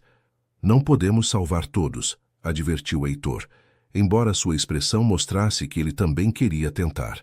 Mas podemos salvar alguns, e alguns é melhor que nenhum. Conseguiram financiamento adicional de uma fundação local impressionada com seu trabalho. Rafael voltou, desta vez com sua irmã pequena, que se sentava num canto da cozinha, fazendo dever de casa, enquanto ele aprendia a fazer folhados perfeitos. Mas o desafio maior veio de uma fonte inesperada. Um jornalista local havia escrito uma matéria sobre a escola que, embora fosse em sua maioria positiva, incluía um parágrafo desdenhoso sobre amadores ensinando amadores e questionava a legitimidade de uma escola dirigida por alguém sem títulos formais em confeitaria. Estela leu a matéria durante o café da manhã e sentiu como se tivesse levado um soco. Todas suas inseguranças antigas ressurgiram de golpe. Quem era ela para ensinar? Não havia ido para uma escola culinária prestigiosa. Não tinha diplomas pendurados na parede. Só tinha o conhecimento transmitido por Dalva e a experiência de anos vendendo numa feira. É só uma matéria, tentou consolá-la Heitor, de um jornalista que provavelmente nunca assou nada na vida. Mas o dano estava feito. Durante dias, Estela questionou cada decisão, cada lição que ensinava. Ficou hiperconsciente de cada pequeno erro, convencida de que estava falhando com seus estudantes. Foi Luciana, a garota da primeira fileira do primeiro dia, quem finalmente fez Estela recuperar a perspectiva. No final de uma aula particularmente tensa, onde Estela havia sido inusualmente crítica com todos, Luciana aproximou-se timidamente. Professora Estela, posso te dizer uma coisa? Estela assentiu esperando mais uma falha da qual se sentir mal. Aquela matéria do jornal é mentira. A senhora é a melhor professora que já tive na minha vida. E não porque tenha diplomas de lugares chiques, mas porque realmente se importa. A senhora nos vê como pessoas, não só como alunos. E o que nos ensina não é só sobre fazer doces. É sobre acreditar que podemos ser mais do que o mundo espera que sejamos. Estela sentiu lágrimas picando em seus olhos. Você realmente pensa isso? Todos pensamos, respondeu Luciana. E então, sem que Estela esperasse, tirou um papel dobrado de seu bolso. Assinamos isso todos nós. Era uma carta dirigida ao jornal, escrita com a caligrafia variada de 30 estudantes diferentes, defendendo apaixonadamente sua escola e sua professora. Falavam de como havia mudado suas vidas, das oportunidades que agora viam onde antes só havia paredes. Naquela noite, Estela chorou, mas eram lágrimas diferentes. Eram lágrimas de libertação, de perceber que havia estado medindo seu valor com a vara errada. Não precisava da aprovação de críticos em jornais. Tinha algo muito mais valioso: o respeito e o carinho das pessoas a quem estava ajudando a transformar suas vidas. Tenho pensado numa coisa, disse a Heitor enquanto deitavam na cama naquela noite. Durante toda a minha vida, busquei validação externa. Esperava que alguém me dissesse que eu era suficiente, que tinha valor. Mas a verdade é que a única pessoa que pode decidir meu valor sou eu mesma.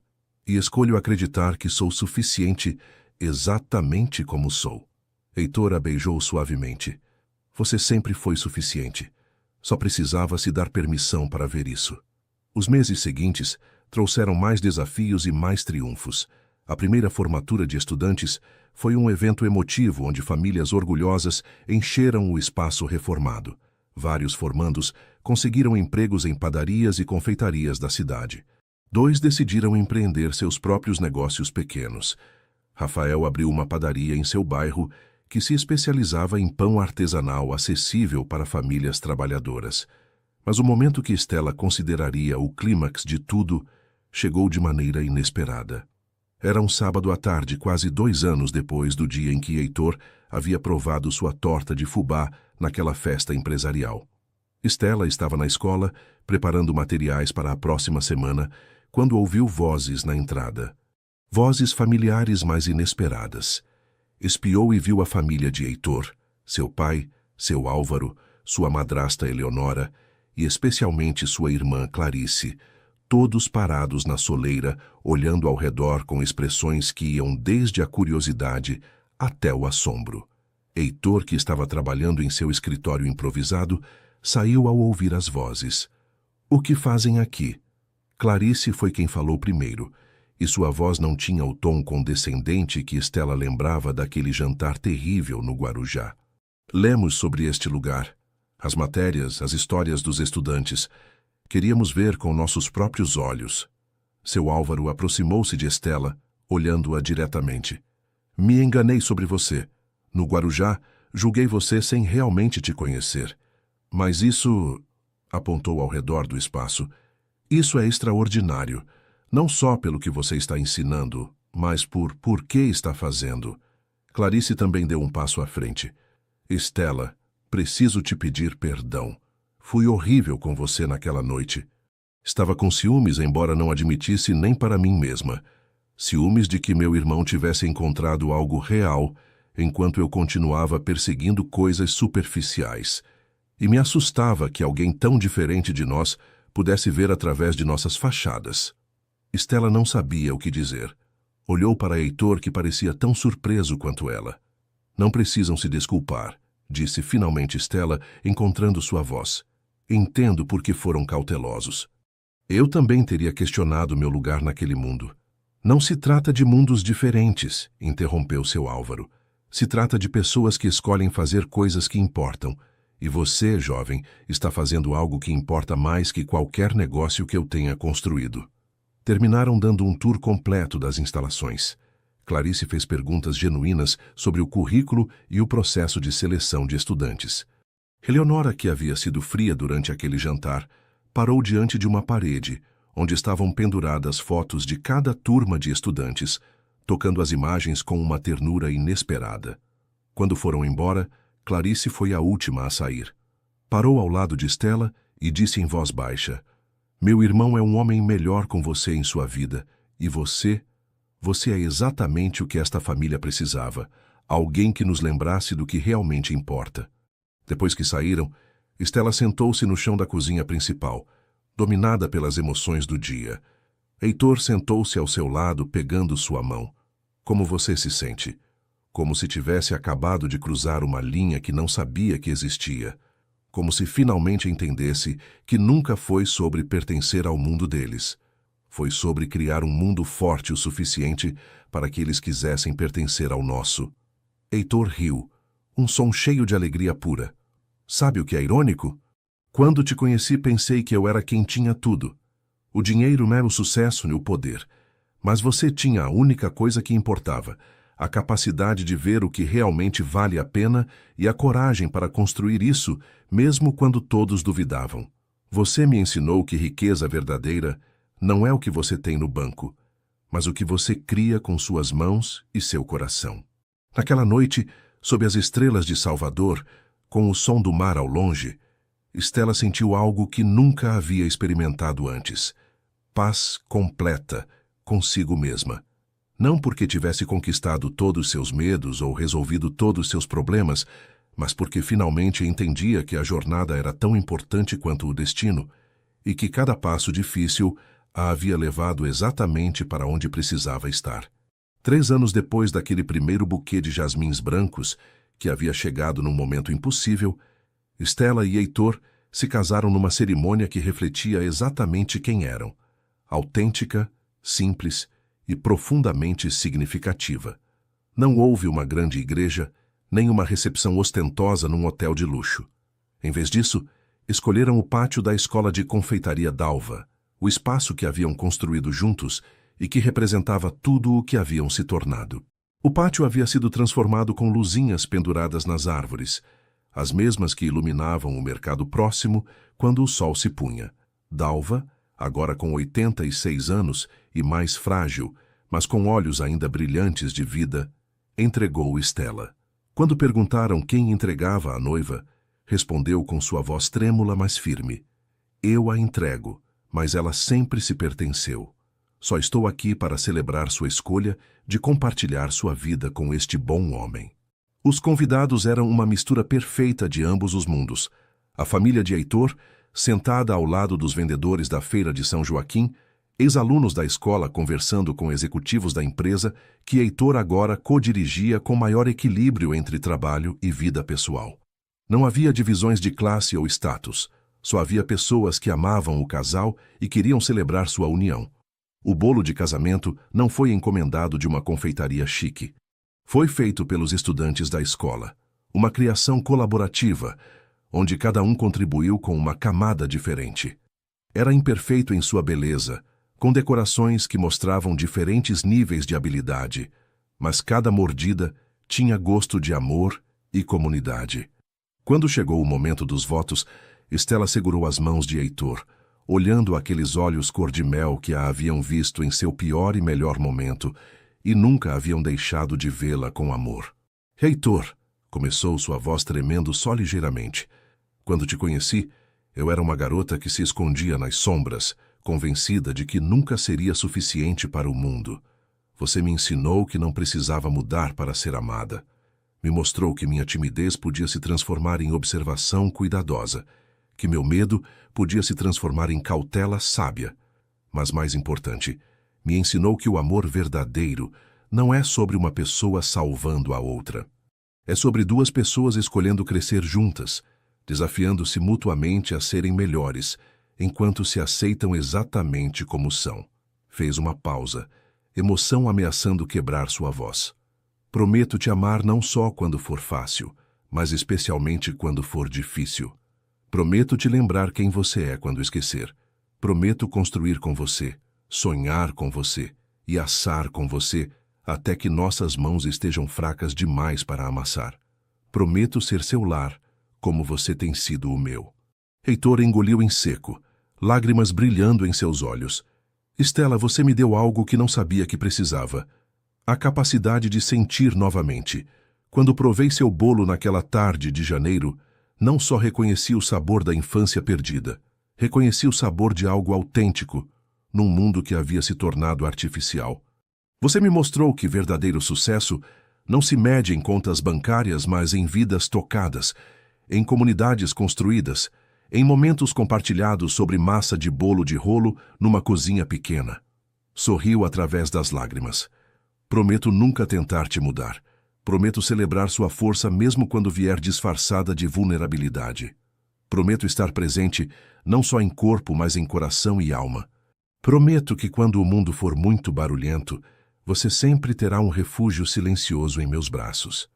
Prometo te amar com a mesma intensidade que você tinha quando transformava ingredientes simples em mágica, porque foi exatamente isso que você fez com minha vida. Pegou um homem perdido e o transformou em alguém que finalmente entende o que significa estar completo. Não houve música gravada durante a cerimônia. Em vez disso, um grupo de músicos do bairro tocou, seus violões chorando notas de paixão e alegria. Quando finalmente foram declarados marido e mulher, o beijo que compartilharam foi observado por todos com lágrimas de felicidade. A recepção foi uma celebração que durou até altas horas da noite. Rafael, que agora empregava 5 pessoas em sua padaria bem-sucedida, fez um brinde emocionado sobre como Estela lhe havia ensinado que seu valor não era definido pelo CEP onde nasceu. Luciana, que acabara de ser aceita numa escola culinária prestigiosa, com bolsa integral, falou sobre como Estela havia sido a primeira pessoa a dizer-lhe que seus sonhos não eram grandes demais. Clarice surpreendeu todos aproximando-se do microfone. Quando conheci Estela, pensei que ela não era suficiente para meu irmão. Estava errada. Não era meu irmão quem precisava ser suficiente para ela. Éramos nós, sua família, quem precisava ser digno de alguém com tanta integridade, tanto coração. Estela, obrigada por nos lembrar do que realmente importa nesta vida. Seu Álvaro assentiu de sua mesa, levantando sua taça num brinde silencioso. Quando a noite estava chegando ao fim e os convidados começavam a partir, Dalva chamou Estela de lado. Suas mãos enrugadas seguravam uma pequena caixa de madeira antiga. "Abre", instigou gentilmente. Dentro havia um conjunto de colheres de medição de prata, antigas e belamente trabalhadas. "Pertenceram à minha avó", explicou Dalva. "Ela as usou para me ensinar. Eu as usei para te ensinar. Agora são suas, para que um dia, se decidir ter filhos, possa ensiná-los que o amor se transmite, não só através de palavras, mas através de tradições, de receitas compartilhadas, de mãos trabalhando juntas na massa." Estela abraçou sua avó, sentindo a fragilidade daquele corpo que havia sido tão forte durante tantos anos. "Obrigada, avó, por tudo, por me ensinar, por acreditar em mim, por me mostrar que ser pequena não significa ser insignificante." "Ah, minha menina", sussurrou Dalva, "você nunca foi pequena. Só precisava do tempo e do amor certo para crescer até seu tamanho verdadeiro." Mais tarde naquela noite, depois que todos haviam ido embora, e o pátio estava vazio exceto pelas luzinhas que ainda brilhavam suavemente, Estela e Heitor sentaram-se num banco sob as estrelas. Ela descansou a cabeça em seu ombro, seus dedos entrelaçados. "No que você está pensando?", perguntou Heitor suavemente. "Em como tudo começou com um sabor, um simples bolo de fubá. Nunca imaginei que assar algo com amor poderia mudar o rumo de toda a minha vida." "Não foi só o bolo", corrigiu Heitor. "Foi você, sua autenticidade, sua bondade, sua coragem disfarçada de timidez. O bolo foi só minha desculpa para conhecer a pessoa extraordinária que o havia criado."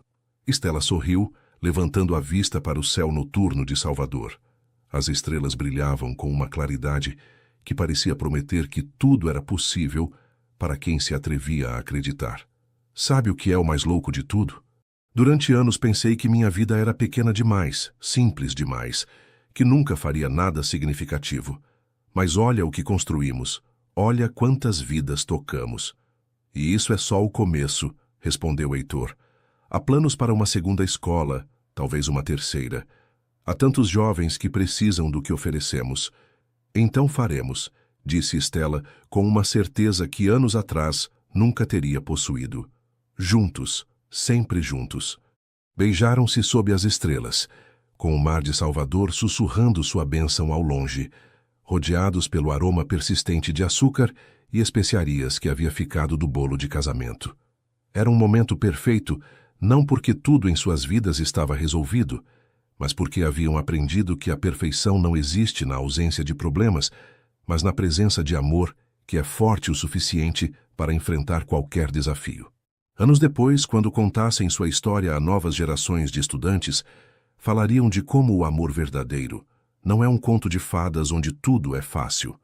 É uma escolha diária de ver o melhor no outro, de apoiarem-se mutuamente através das tempestades, de celebrarem juntos as vitórias não importa quão pequenas sejam. Falariam de como uma garota tímida e um milionário perdido se encontraram através da linguagem universal da comida, feita com amor, e como esse encontro semeou as sementes de algo muito maior que eles mesmos. Uma comunidade, um legado, uma prova viva de que quando duas pessoas se encontram com corações abertos e vulneráveis, podem criar um mundo novo onde ambos pertencem completamente. E cada vez que compartilhassem esta história, terminariam da mesma maneira, com as palavras que Dalva havia dito em seu leito de morte anos mais tarde, rodeada por Stella, Heitor e uma nova geração de pequeninos que carregavam seu legado.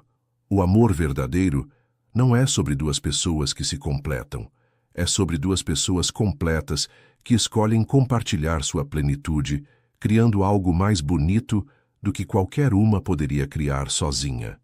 No pátio da escola de confeitaria Dalva, onde jasmins brancos agora cresciam em vasos cuidadosamente mantidos, onde o aroma de canela e esperança enchia o ar cada manhã, a história de Stella e Heitor vivia em cada doce assado com amor, em cada estudante que aprendia que sua origem não determinava seu destino, em cada momento onde alguém escolhia ser corajoso apesar do medo. Porque no final, as melhores histórias de amor não são sobre finais perfeitos. São sobre começos imperfeitos que se transformam, através de trabalho duro e dedicação mútua, em vidas compartilhadas cheias de significado. São sobre descobrir que o amor verdadeiro não te muda para te transformar em alguém diferente, mas te liberta para te tornares a melhor versão de quem sempre foste destinado a ser. E assim, numa pequena escola perto do mercado em Salvador, onde os sonhos se assavam junto com o pão e o amor se media em colheradas de especiarias cuidadosamente escolhidas, a história continuava se escrevendo cada dia, um doce de cada vez, um coração transformado de cada vez, uma vida mudada de cada vez, porque algumas histórias de amor não terminam, simplesmente se expandem, tocando mais e mais vidas, demonstrando que quando o amor é genuíno e as intenções são puras, não há limite para a beleza que duas pessoas podem criar juntas.